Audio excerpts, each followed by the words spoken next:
അയ്യോ നിനക്ക് എന്താ പറ്റിയത്? അത് ബൈക്കിൽ നിന്ന് പോയപ്പോഴേ പട്ടി പുറകെ ചാടി ബ്രേക്ക് പിടിച്ച് നേരെ സ്കിഡായി. ഞാൻ 2 വർഷം മുമ്പ് പട്ടി പുറകെ ചാടി വീണു. അന്ന് എന്നെ നോക്കി വന്നില്ല. അത് കുഴപ്പമില്ല. നീ കഴി.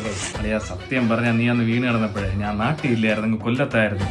അതാണ് എനിക്ക് വരാൻ പറ്റാതെ. നീ വേറെ ഒന്നും വിചാരിക്കല്ലേ. അയ്യേ ഞാൻ എന്തിനു വിചാരിക്കാം, ഞാൻ ഒന്നും വിചാരിച്ചില്ല. നീ അന്ന് കൊല്ലത്തായിരുന്നു, തിരക്കായിരുന്നു എനിക്കറിയാം. പക്ഷെ ഞാൻ നിന്നെ നോക്കി അങ്ങ് പാലക്കാടിൽ നിന്നാണ് ഇപ്പൊ ചൂടത്തിങ്ങ് വന്നത്.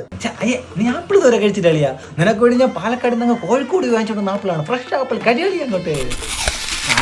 ഞാൻ വീണ് കിടന്നപ്പോ ഇതുപോലെ നീ ആപ്പിൾ കൊണ്ടുവരുന്ന ഞാനും പ്രതീക്ഷിച്ചു. നീ കൊണ്ടുവന്നില്ല. കുഴപ്പമില്ലല്ലേ. നീ കഴി. നിനക്കിപ്പോ ഇതില് എവിടെയാണ് പൊട്ടൽ? എവിടെയാണ് അത്? ഇതാ ഇവിടെയാണ് അളിയാ. എനിക്കെന്ന് വെച്ചാൽ ഇതല്ല, ഇങ്ങ് ഇതുവരെ ഉണ്ടായിരുന്നു. നീ നോക്കി വന്നിരുന്നെങ്കിൽ അതൊക്കെ കാണുമായിരുന്നു. നീ ഇത് പുതിയത് വാങ്ങിച്ചതാ? ഇല്ലടാ, ഇത് അപ്പുറത്തെ അമ്മച്ചിയുടെ വാങ്ങിച്ചു. അയ്യേ ഇതിനേക്കാൾ നല്ല സാധനം എന്റെ ഉണ്ടായിരുന്നു. അതങ്ങനെ നീ നോക്കി വന്നിരുന്നെങ്കിൽ കാണുമായിരുന്നു അതൊക്കെ. എന്നാ ശരിയാളിയാ, ഞാൻ പോണു. നീ റെസ്റ്റ് എടു. Get well soon. ഞാൻ പിന്നെ നടന്നപ്പോ ഒരു ഗെറ്റ് വെൽ സൂൺ പറയാൻ ആരുമില്ലേ.